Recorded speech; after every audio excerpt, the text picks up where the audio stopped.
जय हिंद students, welcome to study for civil services. कैसे हैं आप सभी लोग? उम्मीद करता हूं सभी बहुत ही बढ़िया होंगे। सो गाइज, आज है 20 अगस्त 2025 और आज के करंट अफेयर्स को हम लोग कवर करने वाले हैं। आप में से जो भी स्टूडेंट्स यूबीपीसीएस, यूपीएससी, बीपीएससी या किसी भी स्टेट पीएससी की तैयारी कर रहे हैं तो लेक्चर को एंड तक जरूर देखिएगा, क्योंकि यहाँ पर वो सभी न्यूज हम लोग कवर करते हैं जो आपके एग्जामिनेशन के लिए इंपॉर्टेंट होती हैं। और गाइज, ये है ज्ञान सर, और ज्ञान सर का स्पेशल पेड बैच ज्वाइन करने के लिए इन दिए गए नंबर पर आप कॉन्टैक्ट करिए। UBPCS, BPSC, UKPSC, RO ARO, BEO, UPSC exam, even Haryana, Rajasthan, Chhattisgarh PSC के प्रॉपर कोर्सेज अवेलेबल हैं। बिल्कुल जीरो से लेकर सिलेक्शन तक की तैयारी करवाई जाती है। सिलेबस के अकॉर्डिंग तैयारी होती। इवन बीपीएससी के लिए 99 रुपीज में प्रीलिम्स का कोर्स भी निकला है। तो इन दिए गए नंबर पर कांटेक्ट करो और कोर्सेज ज्वाइन करो। कोर्सेज को ज्वाइन करने के बाद आप मुझे कमेंट बॉक्स पे जो है वो लिखकर बताना कि आपने कोर्स ज्वाइन कर लिया है। और अगर आप बताओगे वहां पर कॉल करके कि आप हमारे करंट अफेयर्स के लेक्चर्स को फॉलो करते हैं तो आपको एक्स्ट्रा डिस्काउंट्स भी मिल सकते हैं। अच्छा, आगे बढ़ने से पहले मैं आप लोग को बता दूंगा कि आप अपने साथ पेन और पेपर लेकर बैठिए। जो भी टॉपिक्स हैं उनको आपको ध्यान से सुनना है। जो मैं पढ़ा रहा हूँ चीजों को नोट डाउन करना है। और नोट डाउन किन चीज को करना है? जो चीज मैं बताऊंगा उस चीज को आपको नोट डाउन करना है। अच्छा चलो, बिफोर स्टार्टिंग चलिए एक बार आपके मैं कमेंट्स जो है वो देख लेता हूँ। आकांक्षा का कमेंट आया है, वेरी गुड। कुशल सिंगल, बहुत बढ़िया। श्वेता यादव, आयुष गुप्ता, आयुषी सिंह, ठीक है। बाकी अब तो आवाज सही हो रही आ रही होगी आज तो, और अच्छी बेटर आवाज आ रही होगी आपको। आज मैंने चोंगा वाला माइक जो है वो लेके आ गया हूँ। करना पड़ता है भाई आप लोगों के लिए। आपको better to better service provide कराने के लिए जो बोलोगे वो करेंगे। हद पार कर देंगे हैं। बस वही वाला डायलॉग सूट करता है। हद पार कर देंगे। चलिए स्टार्ट करेंगे हम इस टॉपिक को। क्लाउड बर्स्ट के टॉपिक को आपको ऑलरेडी पता ही है। जनरल स्टडीज के अंदर आप ये टॉपिक जो है वो पढ़ते हैं क्लाउड बर्स्ट का। बड़ा ही इंपॉर्टेंट ज्योग्राफी के पॉइंट ऑफ व्यू से ये टॉपिक है आप लोगों के लिए। तो आइए हम लोग जो है वो डिस्कस करेंगे क्लाउड बर्स्ट के बारे में। क्लाउड बर्स्ट इन किश्तवाड़। किश्तवाड़ में जो है वो बादल फटने की घटना सामने आई है, तो उसी से जुड़ा ये टॉपिक है। तो आइए हम लोग जो है वो डिस्कस करेंगे। तो सबसे पहली चीज हम बात करने वाले हैं जीएस पेपर 1 ज्योग्राफी और डिजास्टर मैनेजमेंट पेपर 3 के बड़े ही इंपॉर्टेंट टॉपिक के बारे में, जिसका नाम है क्लाउड बर्स्ट। तो इस टॉपिक के बारे में जानकारी तो आपको ऑलरेडी होगी ही, राइट, कि ये होता क्या है क्लाउड बर्स्ट। क्या कोई मुझे क्लाउड बर्स्ट की डेफिनेशन बता सकता है जिन्होंने पहले इस टॉपिक को मुझसे पढ़ा है? और या फिर आपने जनरल स्टडीज में ये टॉपिक पढ़ा हो तो क्लाउड बर्स्ट एग्जैक्टली होता क्या है उसकी 2 लाइन में मुझे डेफिनेशन कमेंट बॉक्स पे अभी के अभी वीडियो को पॉज करके बताएं। तो रिसेंटली हम लोग को देखने को मिलता है जम्मू कश्मीर के किश्तवाड़ वाले क्षेत्र में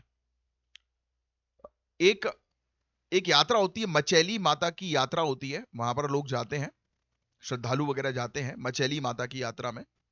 वहीं पर ही एक गांव है जिस गांव का नाम हम लोग को जो है वो देखने को मिलता है, जैसे कि आप देख सकते हैं। आपको लिखने की जरूरत नहीं, जो चीज मैं बताऊंगा बस वो चीज जो है आपको लिखनी है। किश्तवाड़ जिले में मचैली माता यात्रा मार्ग पर एक गांव है जिसका नाम है चौसोटी। चौसोटी, यहां पर एक बहुत ही बड़ा मैसिव क्लाउड बर्स्ट हुआ है, बादल फटने की घटना सामने आई है। अभी तक कम से कम 12 बॉडीज बताया जा रहा है न्यूज में रिकवर हुई हैं, और अथॉरिटीज ने बोला है कि ये नंबर और भी बढ़ सकते हैं। आप बता सकते हो कि क्लाउड बर्स्ट और नॉर्मल हैवी रेनफॉल में क्या डिफरेंस है? जो मैंने आपको बोला ना डेफिनेशन लिखने के लिए, तो थोड़ा डेफिनेशन में चाहता हूं कि अब आप थोड़ा सा टेक्निकल डेफिनेशन जो है वो लिखें, और वो फैक्ट जो मैंने आपको पहले बताए थे वो आपको याद रखना है। चलिए एनीवेज, अभी आपको पता लग ही जाएंगे। बात करते हैं हम लोग। लोकेशन जो है जम्मू एंड कश्मीर है, लिखने की कोई जरूरत नहीं। आपको क्लाउड बर्स्ट के बारे में पता होना चाहिए, और ये टॉपिक 99% क्लाउड बर्स्ट का एग्जाम में आपसे पूछा आएगा। किश्तवाड़ डिस्ट्रिक्ट ये जम्मू डिवीजन में आता है। 209 किलोमीटर की दूरी पे है श्रीनगर से, और 211 किलोमीटर की दूरी पे है जम्मू से। ये इसकी डिटेल्स। ये एरिया को लैंड ऑफ सैफरॉन, सफायर और श्राइन्स कहा जाता है। ये चाहो तो आप लिख सकते हो, जम्मू एंड कश्मीर को जो है वो लैंड ऑफ सैफरॉन तो आप जानते ही हैं, सफायर और श्राइन्स मंदिर भी यहां पर हम लोग को जो है वो देखने को मिलते हैं। नीलम भी है यहां पर, सफायर। ये एरिया, इसकी हाइट जो है ये 9500 फीट की है।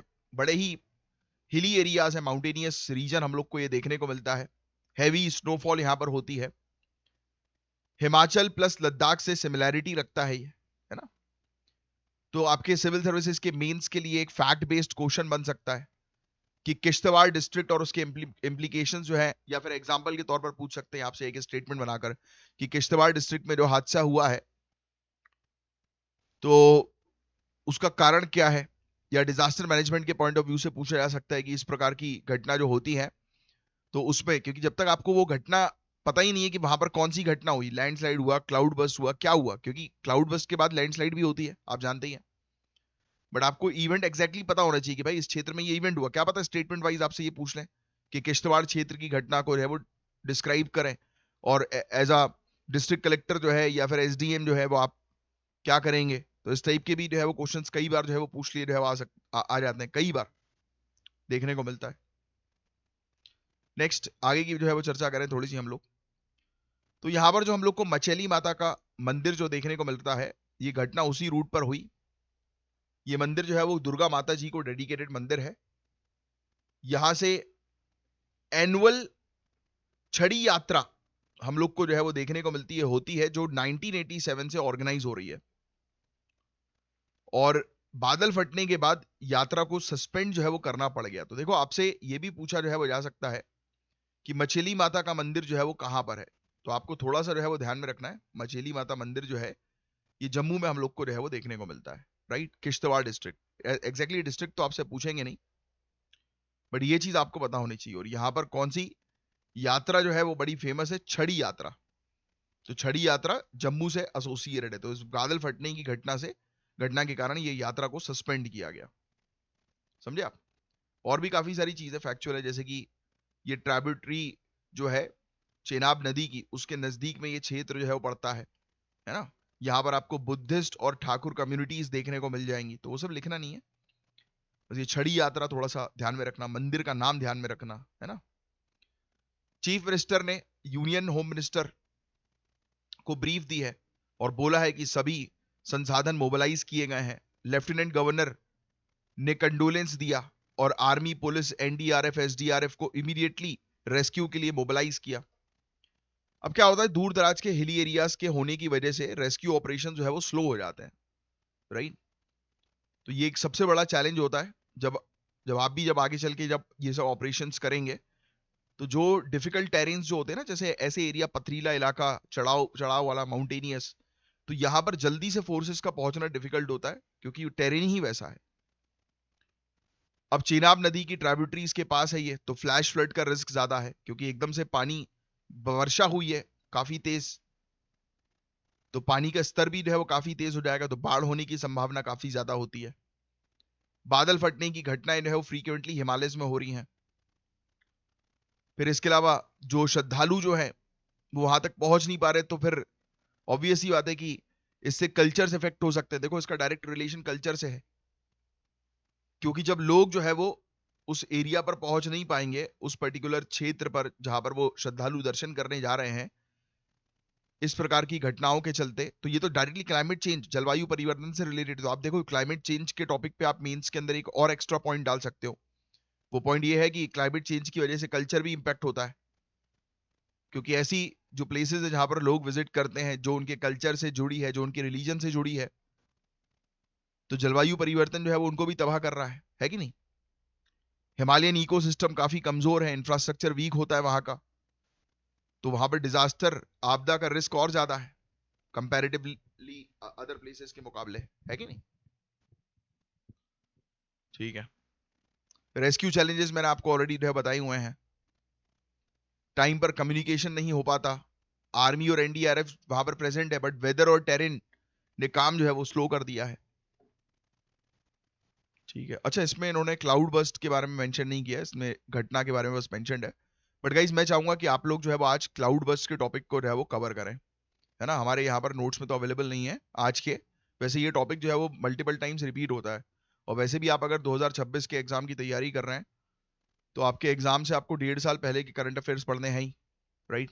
तो आपको मेरे टॉपिक्स मिल ही जाएंगे। और जैसे मुझे किसी स्टूडेंट ने जो है पूछा था कि सर नोट्स कैसे बनाने हैं, ऐसा मैंने एक का कमेंट जो है वो देखा था। मुझे उनका नाम याद नहीं आ रहा, तो बट मैं आपको बता दूं कि नोट्स के लिए जो चीज मैं बोलता हूँ ना नोट डाउन करने की, बस वो चीज नोट डाउन कर लीजिए नोट्स बनाने की। और एक स्टूडेंट ने पूछा था कि सर पुराने कैसे कवर करें, इतना सारा है ना, क्योंकि मेरे लेक्चर भी जो होते हैं वो 1-1 घंटे के कई बार हो जाते हैं, आधे घंटे का तो मिनिमम मान के ही चलो आप। तो इतना सारा पेंडिंग कवर करना कैसे करें? तो पेंडिंग कवर करने का सिर्फ एक ही मैं आपको सोल्यूशन देता हूँ कि आप करो क्या, आप जो है वो पीडीएफ जो मिलती है ना आपको, उस पीडीएफ से बस एक बार जो है वो उसको रीड करना शुरू करो। अरे 30-40 पेज की पीडीएफ है, मुश्किल से आपको जो है वो उसको रीड करने में जो है वो लगेगा 50 मिनट 1 घंटा, है ना।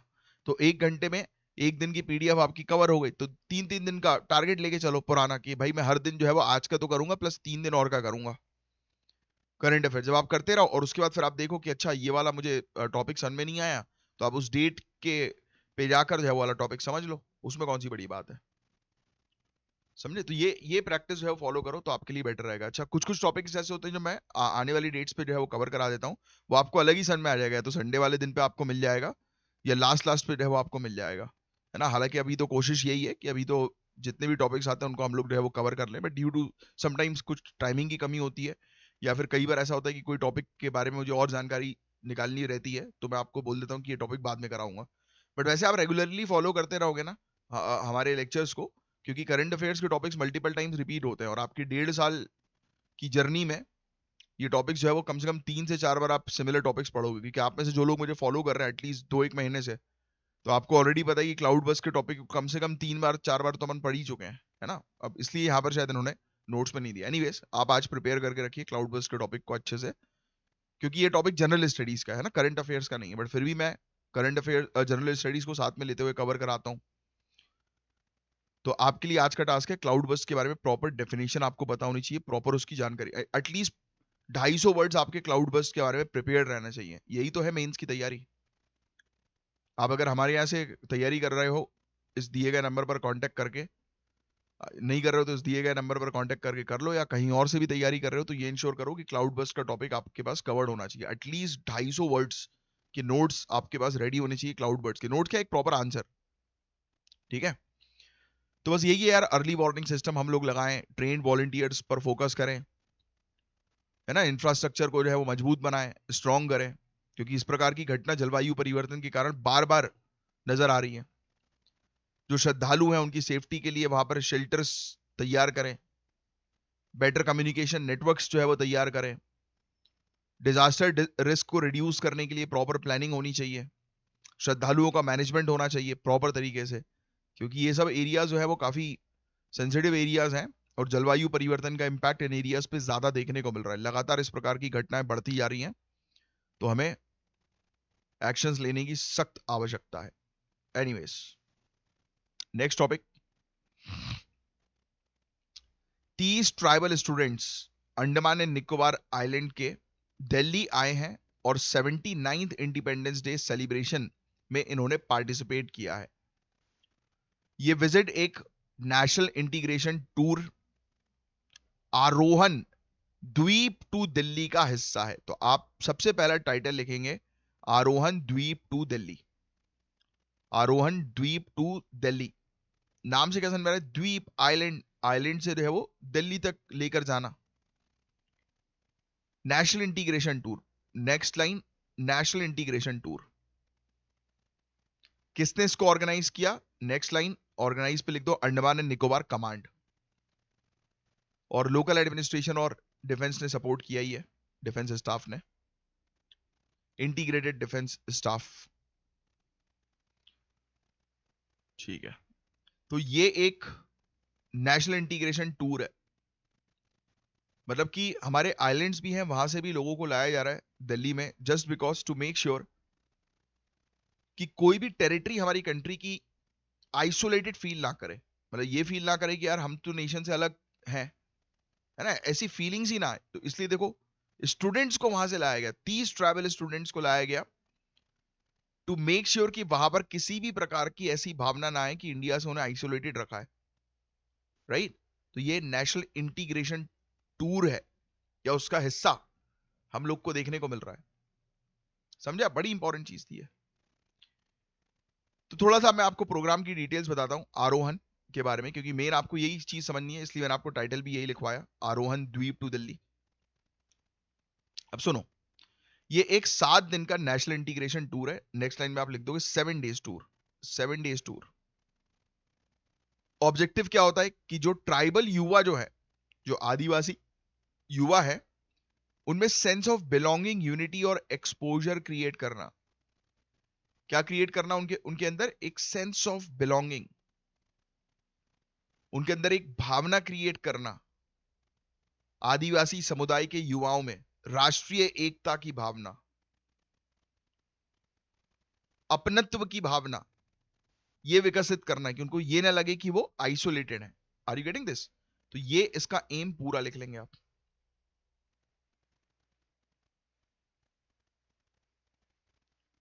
फिर स्टूडेंट्स को इंडिया के कल्चरल हेरिटेज, मॉडर्न इंफ्रास्ट्रक्चर और एकेडमिक अपॉर्चुनिटीज दिखाए गए। स्टूडेंट्स को लेके गया बस में बैठा के और उनको दिखाई अलग अलग चीजें, हमारे कल्चर, हेरिटेज, ये सब चीजें। ऑब्जेक्टिव यही था कि दूर दराज की आइलैंड कम्युनिटीज और मेनलैंड इंडिया के बीच में गैप जो बन रहा है उसको फिल करना, कि गैप नहीं बनना चाहिए। बात समझ में आ गई आपके? मेन चीज समझने वाली होती है टॉपिक के अंदर। ट्राइबल इससे एम्पावर होगा, सशक्तिकरण होगा ट्राइबल्स का। डिफेंस मिनिस्टर ने कहा कि कैरेक्टर बिल्डिंग में ह्यूमन वैल्यूज का सेंट्रल रोल होता है। स्टूडेंट्स को इंकरेज किया गया कि वो चैलेंजेस को करेज और कॉन्फिडेंस के साथ फेस करें। यानी उनको मोटिवेट भी किया गया कि अच्छा करो, आगे बढ़ो भाई, डेवलप करो अपने आप को। सेशन एंड हुआ है ट्राइबल आर्टिशियंस के हैंडीक्राफ्ट्स के साथ। सिंबलाइज किया गया कि हमारे भाई देसी कल्चर ही बहुत इंपॉर्टेंट है, बहुत बढ़िया है। Senior defence leadership, chief of defence staff भी प्रेजेंट थे। तो ऐसे इनिशिएटिव में गवर्नमेंट की प्रायोरिटी है, ये चीज जो है वो दिखाई गई। सोचिए आप, हाई हाई लेवल ऑफिशियल्स ने ये अटेंड किया टू मेक श्योर कि भाई अंडमान गवर्नमेंट, अंडमान के लोग और हमारी कंट्री के जो लोग जो सोचते हैं कि दूर दराज के एरिया को हमने ऐसे ही छोड़ दिया है, तो उनके अंदर ये भावना जो है वो ना आए। Are you getting this? तो इसका इंपैक्ट क्या है? सबसे पहली चीज तो ये जो प्रोग्राम जो ऑर्गेनाइज किया गया है, मैंने आपको लिखवाया था ना, ANC, Andaman and Nicobar command के द्वारा, ये बेसिकली पार्ट है आउटरीच और इंटीग्रेशन का। ट्राइबल आइडेंटिटी को रिस्पेक्ट करते हुए उन्हें इंडिया की प्रोग्रेस का एक्सपोजर दिया जाता है। ये कहा जाता है कि भाई हम आपकी रिस्पेक्ट कर रहे हैं, बट इंडिया का जो डेवलपमेंट है वो आप देखिए और आप भी खुद डेवलप होइए। दूर दराज के आइलैंड में रहने वाले युवाओं को मेनलैंड इंडिया के साथ कनेक्ट करने पर टारगेट किया जाता है, जैसे कि वही आइसोलेशन की भावना किसी में डेवलप ना हो। एथिकल वैल्यूज के साथ साथ नेशन बिल्डिंग में पार्टिसिपेशन इंकरेज जो है वो किया जाता है। युवा सशक्तिकरण, वैल्यूज ऐड करना, वो डेवलप हो, सोशली जो है वो घुले मिले। बट चैलेंजेस यही है आज की डेट में। ट्राइबल और आइलैंड कम्युनिटीज का प्रॉब्लम यही है कि दूर दराज के एरियाज में रहते हैं, वहां पर अपॉर्चुनिटीज की कमी है, कल्चरल आइसोलेशन होता जा रहा है। बैलेंस मेंटेन करना बहुत ज्यादा जरूरी है, उनकी आइडेंटिटी प्रिजर्व करने के साथ साथ उनके डेवलपमेंट पर भी टारगेट करें, मॉडर्नाइजेशन पर भी टारगेट करें। बट एक अच्छी बात है हमारे यहां पर कि जो आइसोलेटेड रहना चाहते हैं हम उनकी भी रिस्पेक्ट करते हैं, बट दैट डजंट मीन कि वो इंडिया से अलग होकर रहना चाहें, क्योंकि इंडियन टेरिटरी से आप अलग नहीं हो पाओगे। अगर आप इंडियन टेरिटरी का हिस्सा हो तो आप अलग नहीं हो सकते। हाँ, उस इंडिया की रिस्पेक्ट करते हुए अगर आप अलग रहना चाहें तो हम उसमें आपको बिल्कुल योगदान देते हैं कि भाई आपकी कल्चर है, उसमें किसी प्रकार का इंटरफेरेंस नहीं होगा। आप मॉडर्न वर्ल्ड या मॉडर्नाइजेशन एक्सेप्ट नहीं करना चाह रहे हो, it's okay, but you have to make sure कि ये नहीं होना चाहिए कि आप अपना खुद का कॉन्स्टिट्यूशन, खुद का झंडा जो है वो लहराने लगे। आपको इंडिया को रिकॉग्नाइज करना है, इंडिया को नहीं सिर्फ रिकॉग्नाइज, इंडिया को जो है प्रॉपर तरीके से आपको जो है वो फील करना, कहूंगा मैं, क्या मतलब उसका एक प्रॉपर वर्ड, मतलब रिकॉग्नाइजेशन तो इट्स ओके, मतलब पेट्रियोटिज्म की भावना आपके अंदर जो है वो होनी चाहिए, नेशनलिज्म की भावना आपके अंदर जो है वो होनी चाहिए। कि आप सोचें तो राष्ट्र हित के लिए सोचें, ओवरऑल सबके डेवलपमेंट के लिए सोचें। सिर्फ ऐसा नहीं कि हम तो आइसोलेट हो रहा है, हम अपने बारे में ही सोचेंगे, ये वाली चीज नहीं होनी चाहिए। तो यही सब वैल्यूज ट्राइबल युवाओं में डेवलप करने पर मेन टारगेट किया जाता है इस प्रकार के प्रोग्राम्स के through. I think you got this point. Yes, next. अब ये वाला टॉपिक जो है वो सुनने वाला टॉपिक है। आज की डेट में हम लोग सभी लोग डिजिटली इतने ज्यादा डिपेंडेंट हो चुके हैं, उसी चीज को लेकर ये एक आर्टिकल आया था। इंडिया में अभी एक बहुत बड़ी चिंता जो है वो सामने आ रही है, एक्सेसिव स्मार्टफोन और आर्टिफिशियल इंटेलिजेंस का उपयोग। आप में से शायद कुछ लोगों को याद हो या पता हो कि जब नया नया स्मार्टफोन आया था लोगों के हाथ में, जब नया नया स्मार्टफोन आ रहा था, मैं बात कर रहा हूँ पिछले कुछ 10-15 साल पुरानी, या थोड़ा सा उससे और पीछे चले जाओ, 20 साल, है ना, 15 साल से 20 साल का मैं बोल देता हूँ। आपको याद हो कि हमारे घर में पिताजी माताजी चिल्लाते थे, क्या दिन भर फोन में लगे हुए हो, क्या दिन भर जब देखो तब फोन पे लगे मिलते हो, हैं? आज की डेट में किस किस ने नोटिस किया है कि हमारे पेरेंट्स हमसे ज्यादा मोबाइल चला रहे हैं? कि ऐसा हो रहा है? किस किस के साथ हो रहा है? मुझे कमेंट बॉक्स पे लिखकर बताना। मेरे साथ तो हो रहा ही है। पापा एक टाइम पर ऐसा चिल्लाते थे जब देखते थे कि हाथ में मोबाइल, तो गुस्सा करते थे एकदम कि क्या है दिन भर हाथ में मोबाइल, दिन भर मोबाइल चला रहे हो।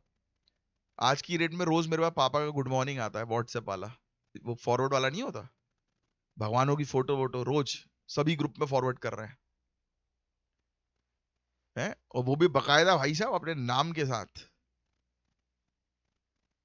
आजकल नई ऐप डाउनलोड कर ली गई है जिसमें वो डेली वो ऐप नाम और फोटो के साथ, वो साइड में लिखा रहता है नाम और फोटो उनका, है, और बकायदा लोगों को फॉरवर्ड की जा रही है, बिल्कुल सुविचार लोगों को दिए जा रहे हैं। सुबह सुबह ब्रेकफास्ट में मम्मी के हाथ में मोबाइल, पापा के हाथ में मोबाइल, मेरे हाथ में मोबाइल। मेरे घर पे सिर्फ मेरे दौलत के हाथ में मोबाइल नहीं रहता, मेरा दौलत बेचारा शरीफ है। बाकी सबके हाथ में मोबाइल। सोचिए आप, चेंज हुआ कि नहीं हुआ? दिस इज द प्रॉब्लम जो ये आर्टिकल बता रहा है। एक्सेसिव स्मार्टफोन और एआई का उपयोग अडल्सेंट में सबसे ज्यादा। एक्सपर्ट्स कह रहे हैं कि इससे कॉग्निटिव, सोशल और साइकोलॉजिकल इंपैक्ट आ रहे हैं, जैसे कि अटेंशन स्पैन डिक्लाइन हो रहा है। आज की डेट में लोग ज्यादा फोकस नहीं कर पा रहे हैं। ये शायद आपने खुद ने अपने अंदर भी फील किया होगा, मैंने खुद ने अपने अंदर फील किया है, क्योंकि बिकॉज ऑफ दीज टेक्नोलॉजीज ना रील आ गई है। आपको याद है जब आपने स्टार्टिंग में मोबाइल फोन यूज किया होगा, उस समय जीपीआरएस होता था। आई डोंट थिंक आपको पता हो या ना पता हो, वैसे पता होगा आप में से जो लोग ग्रेजुएशन जिनका कंप्लीट हो चुका है उन लोग को तो पता होगा यार, है ना, ग्रेजुएशन या 3-4 साल हो गए हो ग्रेजुएशन के। पहले जीपीआरएस या 3G आता था यार। पहले एक यूट्यूब वीडियो को देखने के लिए we have to wait for around 10 minutes. एक सिंगल 5 मिनट का 4 मिनट का यूट्यूब वीडियोस को देखने के लिए वो पूरी बफरिंग करता था, उसके बाद प्ले करना पड़ता था।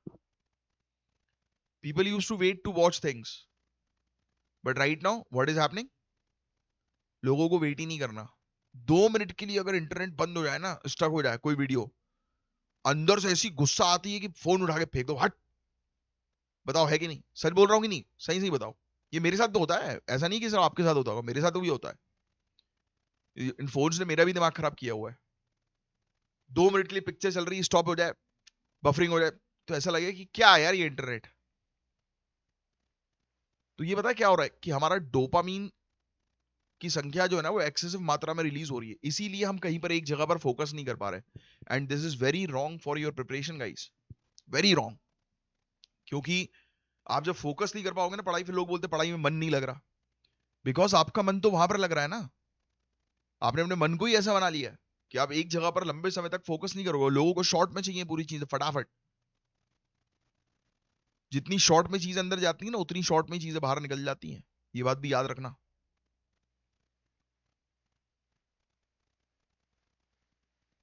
अटेंशन नहीं कर पा रहे लोग, कंपल्सिव बिहेवियर हो गया है, चिड़चिड़ापन। आजकल देखा होगा आपने, लोग चिड़चिड़े हो गए, मेंटल हेल्थ खराब हो गई है लोगों की। इस इशू को टैकल करने के लिए एक पीयर सपोर्ट मॉड्यूल लॉन्च हुआ है नेशनल हेल्थ प्रोग्राम के अंडर, जिसका मेन ऑब्जेक्टिव ये है कि एडोलेसेंट्स स्ट्रेस मैनेज कर सकें और मेंटल हेल्थ स्टिग्मा रिड्यूस किया जा सके। आज की डेट में लोग सोशल मीडिया में देखते हैं, सोशल मीडिया में कोई अपनी प्रॉब्लम्स नहीं बताता, बहुत कम। ये तो पॉपुलर है तो ही बताएगा हल्का फुल्का, वरना सोशल मीडिया पे सभी लोग अच्छा अच्छा दिखाते हैं।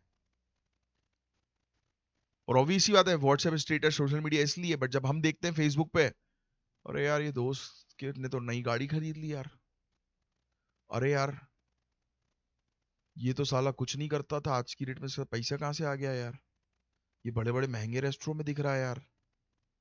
क्या हो रहा है? ये आप अपने अंदर टेंशन ले रहे हो। आपको नहीं पता उसकी जिंदगी में कितनी बैंड बजी पड़ी है, लोन में ले लेके बेचारा चीजें आपको दिखा रहा है, क्योंकि उसने किसी और से चीजें देखी। आप देख रहे हो तो आप भी सोचोगे अरे यार मैं भी साला कहीं से लोन ले लूं और नया आईफोन की फोटो खींच के भेजूंगा, this is the new device at home, new baby at home. है, यही होता है ना? बोलो, न्यू बेबी एट होम, ये स्टेटस डल रहा है भाई। थोड़ा समझने की जरूरत है, ये सब चीजें कॉमन मैन के लिए, आप लोग की बात नहीं कर रहा। यू गाइज आर फोकस्ड, आपको अपने मुकाम को हासिल करना है, सिविल सर्विसेज क्वालिफाई करने वाले लोग आप इन सब चोचलों में नहीं पड़ते। आप देखते हो कि आपका दोस्त जो है बार बार फोन सामने रख रहा है, आपके दिखा रहा है, यार मेरे पास आईफोन है। आपका टाइम आएगा जिस दिन आप जो है वो, जब वो फोन रखेगा, आप अपनी सर्विस पिस्टल निकाल के सामने रखोगे कि और भाई क्या हाल। तो जलवा वो होना चाहिए, ये क्या फोन रख रहे हो, रखना है तो साला पिस्टल रख ही जाए, कि सामने वाला देख के रहे वो एकदम अपना फोन ही उठा के नीचे अंदर रख ले और आपसे बोले जी सर, हाँ मैडम। तो ये होता है जलवा, ये थोड़ी ना कि साला लोन में लिया हुआ फोन सामने रख रहे हो तुम। जलवा ये होता है कि लोग जो है वो आज की डेट पे फॉर्च्यूनर की फोटो डाल रहे हैं, new family member at home. आपको डालने की जरूरत नहीं पड़ेगी, आपकी गाड़ी भले ही वो बोलेरो क्यों ना हो, अच्छी गाड़ी है वैसे बोलेरो, मैं उसका वो नहीं कर रहा हूं, अरे छोड़ो, आप कोई भी गाड़ी ले लो, कोई भी, बट जब उसके आगे लेकर आएगा ना SDM, DIG, IG, आए हाय, IAS, IAS तो नहीं मतलब कलेक्टर, क्योंकि जो पोस्ट का नाम जो है वो लिखा रहता है, वो जब लिखा रहेगा ना भाई, तब औकात होगी। औकात इसमें नहीं है, औकात बनानी है तो उस चीज पर काम करो जो मैंने बोला। चलिए, तो मैं आपको क्या बता रहा था, ये बर्बाद कर दिया है मोबाइलों ने लोगों को, दिमाग खराब हो गया। अब सरकार जो है वो इसलिए कुछ सपोर्ट सिस्टम लेकर आ रही है, उसको उससे रिलेटेड टॉपिक लिखने की जरूरत नहीं है आपको। थोड़ा समझाता हूं मैं आपको एल्गोरिदम माइंड का कैसे काम करता है, बड़ी इंटरेस्टिंग बात लिखी है इस आर्टिकल में। ह्यूमन ब्रेन इंफॉर्मेशन को पैटर्न तरीके से प्रोसेस करता है, सिमिलर वैसे ही होता है जैसे कंप्यूटेशनल एल्गोरिदम होता है कंप्यूटर वगैरह का। स्मार्टफोन और AI के ओवर यूज से ये प्रोसेस डिस्टर्ब हो जाती है, जिससे लर्निंग और बिहेवियर चेंज जो है वो हो सकता है। तो इन्होंने सिंपल चीज बताई है, भाई हमारा ब्रेन का प्रोसेस करने का तरीका अलग है। हमारा ब्रेन जो है वो कब चीजें प्रोसेस करता है, अच्छे से याद कब रहता है, जब आपको एक पिक्चर देखते हो तो याद हो जाती है, पढ़ते हो तो याद नहीं होती। बट पहले के समय, विवेकानंद साहब का एग्जाम्पल है ना आपके पास, वो भी तो इस धरती पे ही थे। उनने एक बार किताब जो है वो पढ़ ली, क्या इतनी फास्ट पढ़ते थे बिल्कुल, कि पन्ने टू पन्ने, लाइन टू लाइन उन्हें चीजें याद रहती थी। आजकल हमें क्यों नहीं याद रह पा रही हैं?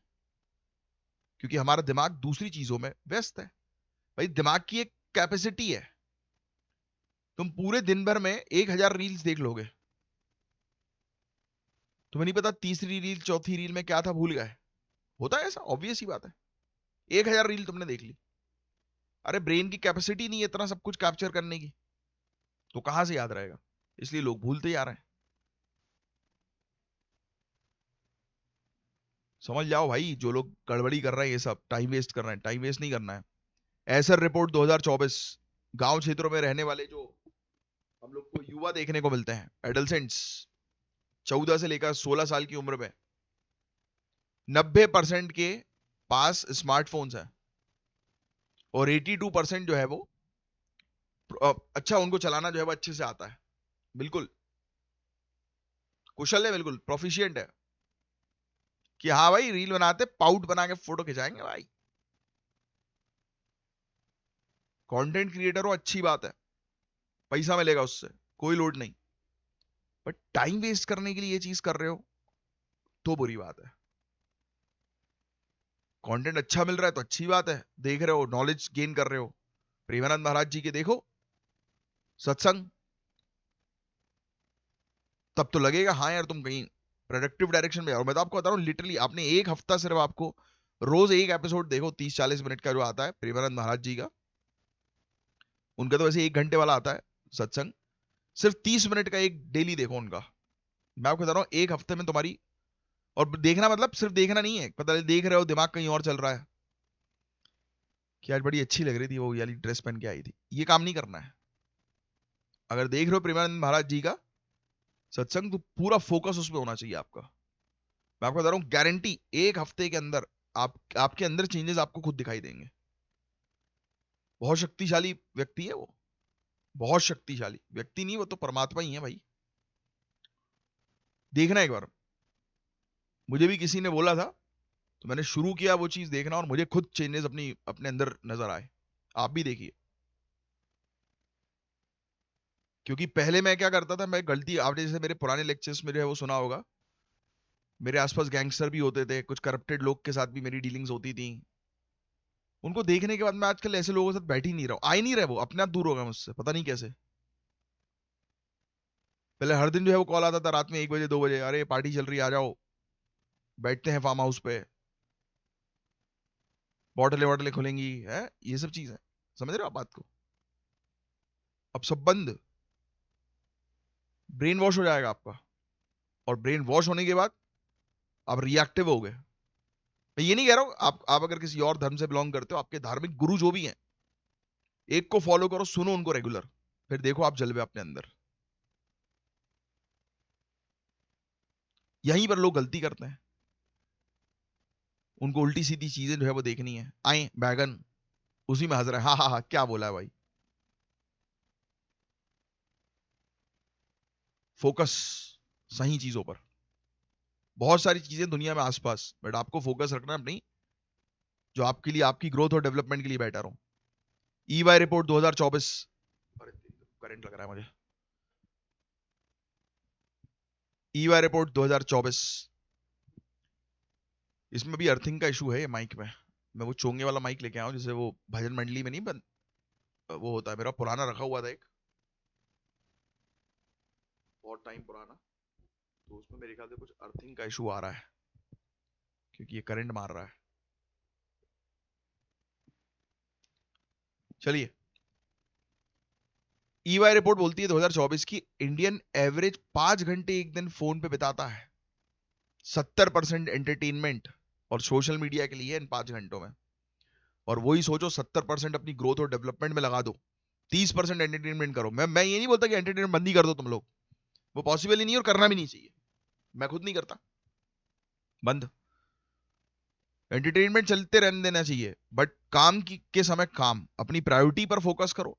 आपको पता होना चाहिए सुबह से लेकर रात तक आपको किन किन चीजों पर काम करना है, वो काम निपट गया उसके बाद करो मस्ती, बट इतनी मस्ती नहीं यार, पता लगे कि जो सुबह से लेकर रात तक जो पड़ा है वो सब खत्म हो जाए। अच्छा पढ़ो, 7 घंटे पढ़ो, 2 घंटे अपना अपने लिए एंटरटेनमेंट के लिए दो, that's it, more than enough. AIIMS study बोलती है 2025 की, 5 साल के कम की उम्र के बच्चे डेली 2.2 आवर्स, 2-2.5 घंटे जो है वो स्क्रीन पे दे रहे हैं। ये डबल है जस्ट वर्ल्ड हेल्थ ऑर्गेनाइजेशन के रिकमेंडेशन से। ये सब चीजें मेंस के आंसर में कोट कर सकते हो आप। एडिक्शन बहुत ज्यादा हो रहा है लोगों को, रह नहीं पा रहे हैं लोग फोन के बिना, हालत खराब हो गई है लोगों की, फोन के बिना ये लोग रह ही नहीं पा रहे हैं। ब्रेन ड्रेन इफेक्ट हो रहा है, सिर्फ स्मार्टफोन की प्रेजेंस भी अटेंशन, मेमोरी और रिटेंशन रिड्यूस कर देती है। अभी आप देखिए, एक नोटिफिकेशन आया आपके पास मोबाइल में, टिंग, फट से आप हर चीज छोड़ के वो नोटिफिकेशन देखोगे। बोलो होता है कि नहीं होता ऐसा? एकेडमिक डिक्लाइन हो रहा है, आप एआई की मदद से फटाफट कैलकुलेट करके उससे आंसर मांग लेते हो। आपने दिमाग लगाना छोड़ ही दिया है, तो डीप रीडिंग स्किल्स खत्म हो गई। हम सोचते हैं कि अरे यार पढ़ना काय को है, रीड काय को करें, चलो पॉडकास्ट सुनेंगे। अरे लिखना काय को है, छोड़ो, लिखोगे नहीं। जिन लोगों ने लिखना बंद कर दिया होगा, मे भी शायद अपने कॉलेज डेज में या कॉलेज के बाद, फिर उसके बाद अपनी प्रिपरेशन शुरू की होगी, वो लोग रिलेट कर पाएंगे मेरी इस बात से। जब पेन लेके बैठते हो ना लिखने के लिए, तो ढंग से ए भी नहीं बन रहा है, मतलब कहने का मतलब वर्ड्स भी ढंग से नहीं बन पा रहा है। These are the brain drain effect. ये है brain drain effect, academic decline का इफेक्ट। देखो ये लिखा हुआ है, कॉग्निटिव इंपैक्ट। एप्स के रिवॉर्ड बेस्ड डिजाइन से कंपल्सिव बिहेवियर ग्रो हो रहा है। एडolescents में लो सेल्फ स्टीम और इमोशनल रेगुलेशन प्रॉब्लम्स कॉमन हो रही हैं। सामने खड़े होकर आजकल के ये बच्चे लोग बात नहीं कर पाते हैं, हिचकिचाते हैं, शर्माते हैं। बट वही ऑनलाइन में देखो आप सामने एक व्यक्ति से मिलोगे, वो बिल्कुल ऐसा सीधा साधा दिखाई देगा कि बिल्कुल शालीन, चुपचाप एकदम, कोई बात नहीं करनी, स्माइल भी नहीं करते हैं। और वहीं साला मैसेजेस पे बात करो तो मैसेज पे ऐसा लग रहा है कि भाई क्या स्टड आदमी है ये, है कि hi bro how are you, you are looking fantastic है। अबे तेरे को सामने क्या हो जाता है, और मैसेजेस में तू ऐसा होता है कि नहीं होता? होता है ऐसा, बिल्कुल भाई। ये चीज कर दी है इन टेक्नोलॉजीज ने, और ये इससे रिलेटेड क्वेश्चन आएगा, इसलिए मैं इस टॉपिक पे थोड़ा टाइम दे रहा हूं। 100% आएगा। जनरेटिव एआई टूल्स का ओवर यूज ओरिजिनलिटी और क्रिएटिव रिड्यूस कर देता है। एआई जनरेटेड विजुअल्स रियलिटी और फैब्रिकेशन का मिक्स होता है, जिससे ट्रस्ट और कॉग्निशन कंफ्यूज होता है। हो रहा है, लोग आजकल ऑनलाइन के चक्करों में देखिए आप लोग कितने बर्बाद होते हैं यार। अपने शरीर को लोगों ने जो है वो खराब कर दिया है हर तरीके से। कोई फिजिकल एक्टिविटी नहीं, कुछ नहीं, पड़े हुए हैं। और दूसरी और इंपॉर्टेंट चीज है कि आप कितना भी कुछ कर लो, कितने भी आगे आपको मेहनत करनी है, बट आपको एक ह्यूमन टच जरूरी है। ह्यूमन टच को गलत मत लेना है ना। ह्यूमन टच का मतलब ह्यूमन से बातचीत। अब जैसे मैं हूं, मैं आपको पढ़ा रहा हूं, तो एक ह्यूमन टच आपको मिल रहा है ना। पता नहीं दिमाग किन किन लोग का नेगेटिव डायरेक्शन में अगर गया हो, तो सोच लो भाई, कबाड़ा कर दिया सोशल मीडिया ने आपका।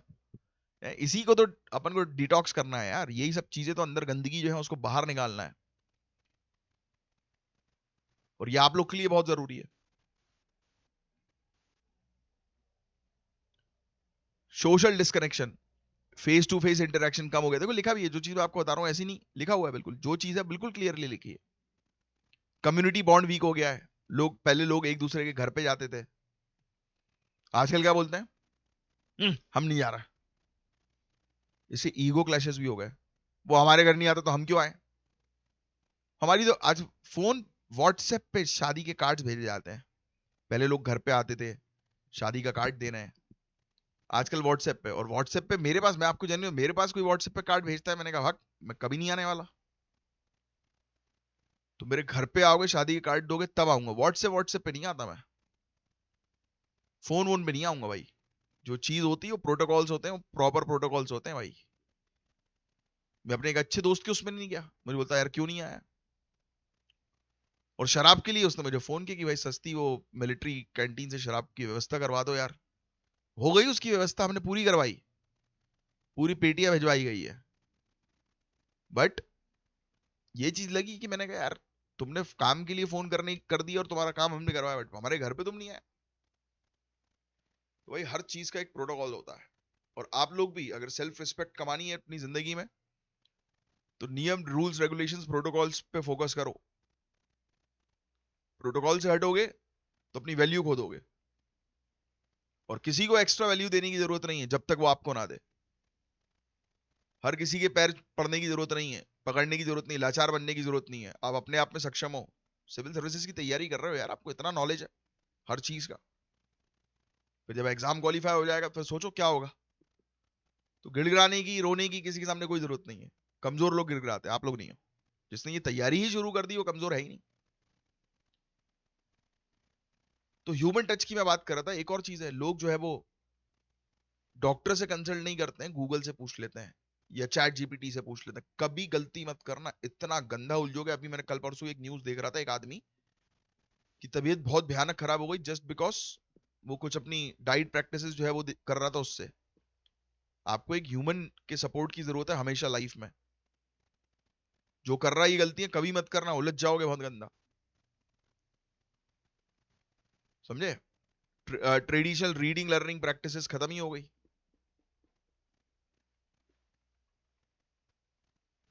और लोग तो आजकल वैसे भी बहुत खराब होते ही जा रहे हैं, ये तो दिख ही रहा है।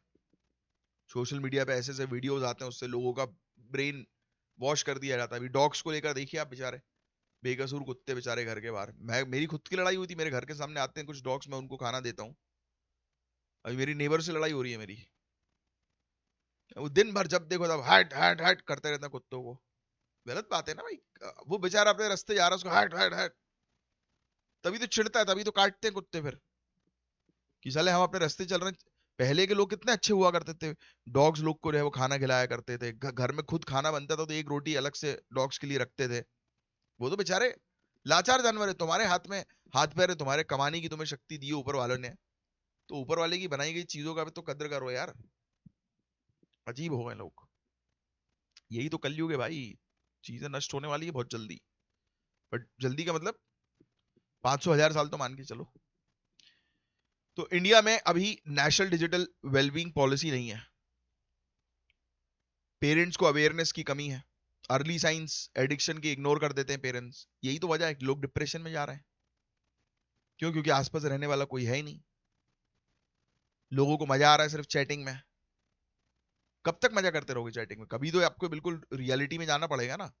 और जब रियलिटी में जाते हो आप, तब कॉन्फिडेंस फेल। चैट पे तो बड़ी बड़ी बातें, फोन पे तो बड़ी बड़ी बातें, आमने सामने फुस्सी। Ed tech versus entertainment application, competition same device पे। लोग, आप खुद देख लो, आप एजुकेशन की चीजें बहुत कम लोग यूज करते हैं। मेरा लेक्चर ही लोग पूरा पूरा नहीं देख पाते। अर्बन यूथ, शहर में रहने वाले युवा, ओवर एक्सपोजर में हर चीज के, हर चीज में टेक्नोलॉजी, सुबह उठने से लेकर रात में सोने तक आए टेक्नोलॉजी टेक्नोलॉजी। जिन लोगों ने ये सब टेक्नोलॉजी बनाई है ना, mark Zuckerberg, Facebook, Instagram, WhatsApp, Steve jobs का एग्जांपल ले लो, जितने भी बड़े लोग हैं अपने बच्चों को नहीं देते फोन। देख लेना, आपको लग रहा है मैं गलत बोल रहा हूं तो जाके देख लेना। Because these people are smart. उनको पता है ये सब चीजें कॉमन मैन के लिए है, हमारे लिए नहीं है। एक मिनट रुकना गाइस। हाँ बाबा, एक मिनट रुकना। हाँ, अब देखो, अपना फोन जो उठता है वो प्राइवेटी वाला उठता है। अभी पापा का फोन आया तो उठा फोन, वरना पर नहीं उठाते किसी का फोन। तो ये था गाइस पूरा ओवरऑल टॉपिक। होपफुली आपको समझ में आया होगा। काफी कुछ चीजों के बारे में डेप्थ में मैंने आपको बताया, वो इसलिए क्योंकि आप लोग खुद ये सब प्रॉब्लम फेस करते हो यार। तो जब जरूरी पड़ता है मुझे, तब मैं थोड़ी चीजों के बारे में थोड़ी ज्यादा बात करता हूँ, just because to make sure कि आपका ग्रोथ और डेवलपमेंट हो। चलिए, नेक्स्ट जो टॉपिक हम लोग को देखने को मिल रहा है, ये बड़ा ही इंपॉर्टेंट टॉपिक है। ये फैक्चुअल इंफॉर्मेशन नोट डाउन करने वाला टॉपिक है। S&P ग्लोबल रेटिंग्स लिख लो। S&P global rating, S&P global rating. इसने इंडिया की long term sovereign credit rating को BBB माइनस से अपग्रेड करके BBB कर दिया है। तो पहले हमारी BBB माइनस थी, है ना, BBB माइनस डैश 18 साल के बाद BBB हमारी रेटिंग हो गई है, यानी कि अपग्रेड हुई है। शॉर्ट टर्म रेटिंग भी, ये लॉन्ग टर्म रेटिंग है, ठीक है, ये लॉन्ग टर्म वाली है, इसके ब्रैकेट में लिख लेना लॉन्ग टर्म। ये ध्यान में रखो, ये क्रेडिट रेटिंग होती है गाइस। ये क्या है अभी मैं समझाता हूं, रुक जाओ एक मिनट, पहले सुन, पहले लिख लो, नोट डाउन। क्या आपको देखने को मिल रहा है? S&P ग्लोबल रेटिंग ने, रेटिंग एजेंसी ने इंडिया जो है, इंडिया इसकी लॉन्ग टर्म जो क्रेडिट रेटिंग जो है वो बीबीबी माइनस से बीबीबी जो है वो कर दी है 18 सालों के गैप के बाद। इतना लिख लिया, बस इतना लिखना है पहले। दूसरा, शॉर्ट टर्म भी अपग्रेड हुई है, इसने शॉर्ट टर्म रेटिंग भी जो है वो अपग्रेड करी है हमारी। पहले A3 हुआ करती थी, उससे अब A2 कर दी है, A3 से A2 जो है वो कर दी है। और ट्रांसफर और कन्वर्टेबिलिटी असेसमेंट भी बीबीबी प्लस से A माइनस हुआ है। यानी कि ये तीन चीजों पे हम लोग को जो है वो देखने को मिल रहा है कि इंडिया की क्रेडिट रेटिंग जो है वो अपग्रेड हुई है S&P ग्लोबल एजेंसी के द्वारा। ये 2007 के बाद पहली बार इस प्रकार का अपग्रेड हम लोग को देखने को मिला है। 2007 के बाद पहला अपग्रेड हुआ है, 2007 के बाद। फाइनेंस मिनिस्ट्री ने इसे डिस्क्राइब किया है reaffirmation of India's economic agility and resilience.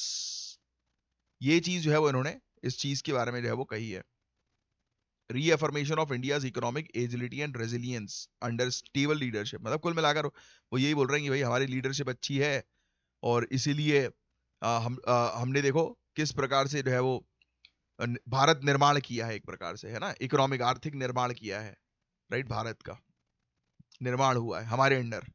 तो ये वो पॉलिटिकल एंगल आ गया, तो ये लिखने की जरूरत नहीं, बस ऐसे ही आपको समझाने के लिए बस मैंने बताया। अब आइए काम की चीजों पर बात करेंगे।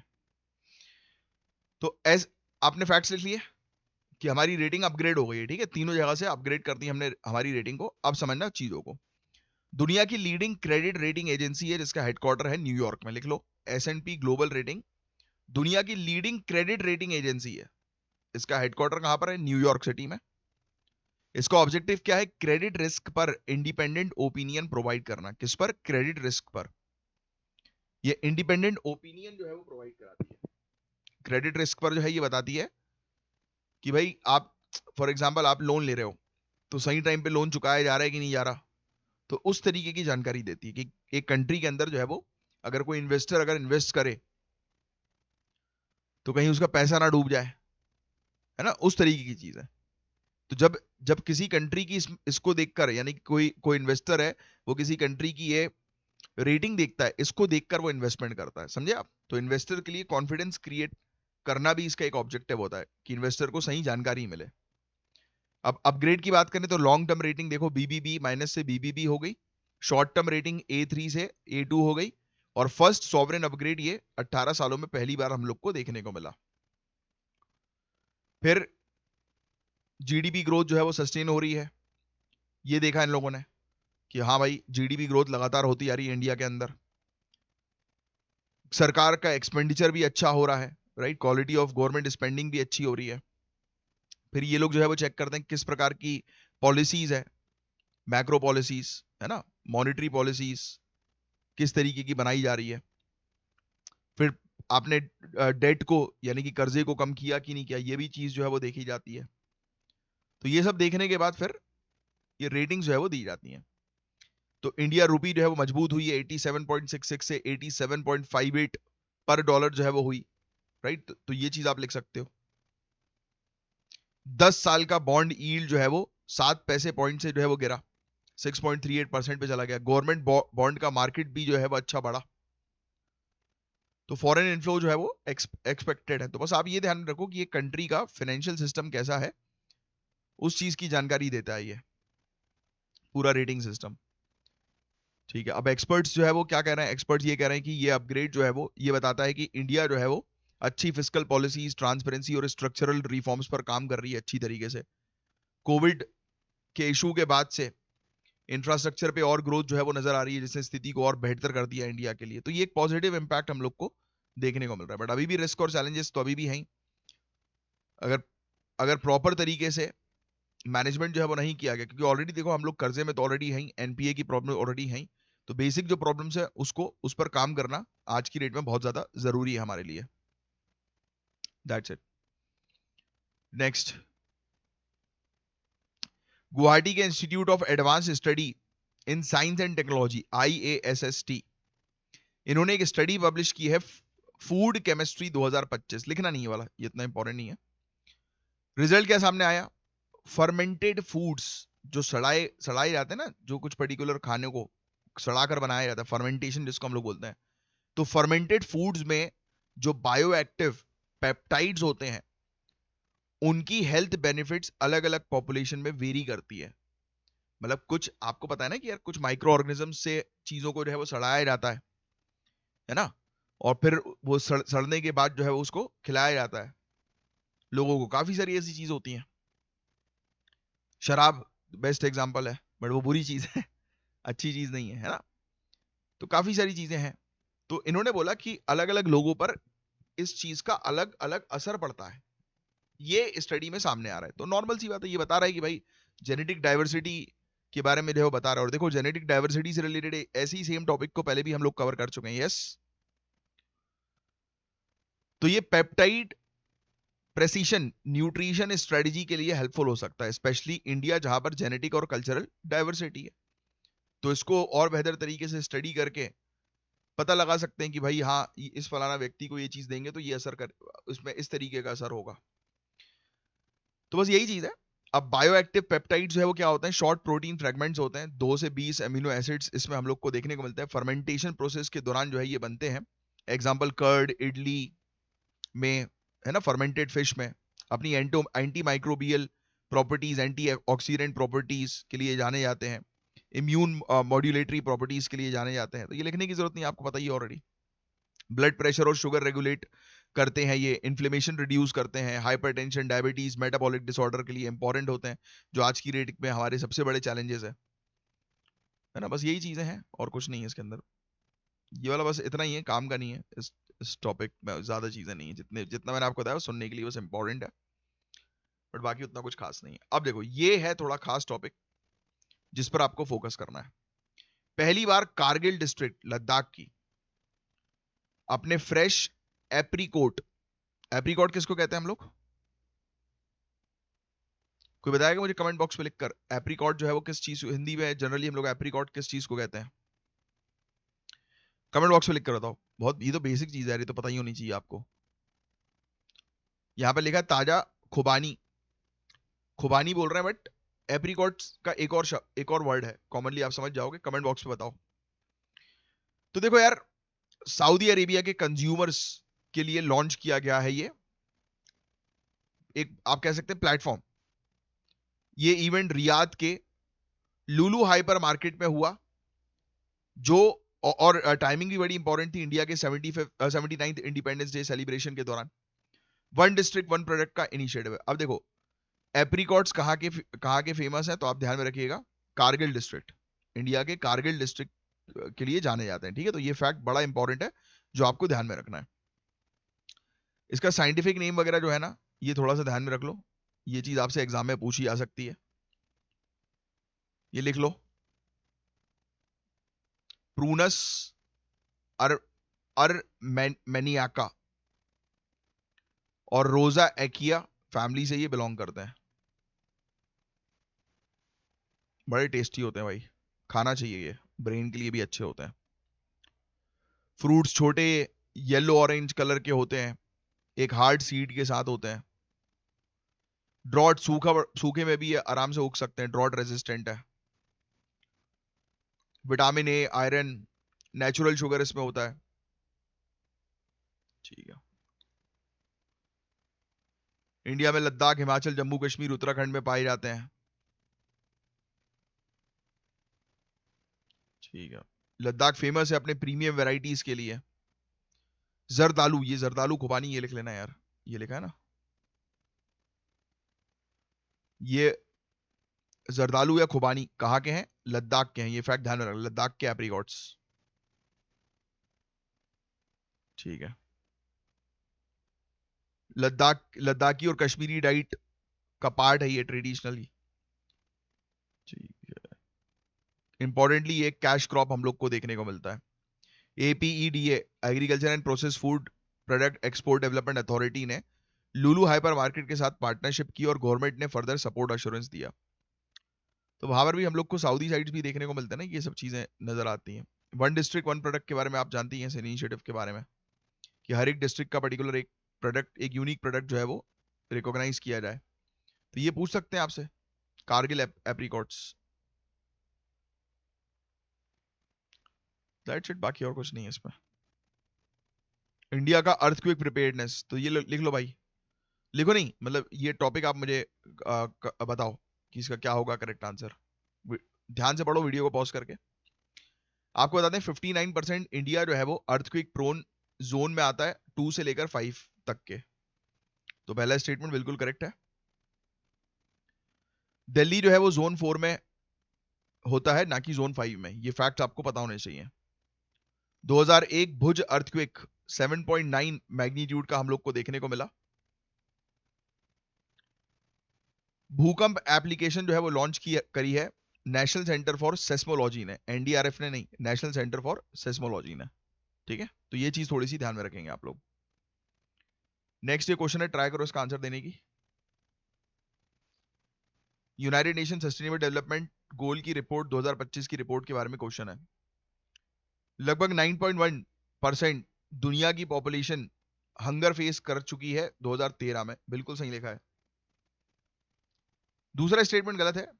2.2 बिलियन लोग जो है वो सेफ ड्रिंकिंग वाटर की उनको कमी है, ना कि 3 billion. 2.2 billion exactly.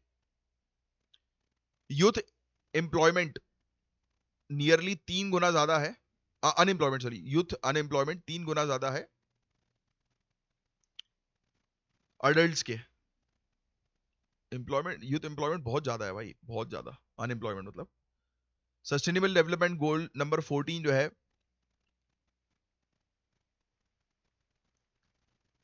Least funded, उसमें फंडिंग बहुत ज्यादा कम जो है वो दी जाती है, लाइफ बिलो वाटर, इसीलिए तो कंट्रीज परेशान हो रही हैं। चलो, ये था गाइस पूरा वाला टॉपिक, बस आज के लिए इतना ही था। ये मेंस का क्वेश्चन है, ट्राई करना है इसका आंसर जो है वो देने की। और ज्ञान सर के स्पेशल पेड बैच को जरूर ज्वाइन करें। अब मैं साइन ऑफ करता हूँ, मिलूंगा आपसे नेक्स्ट लेक्चर में, तब तक के लिए bye bye, take care, have a great day ahead. जय हिंद, जय श्री महाकाल।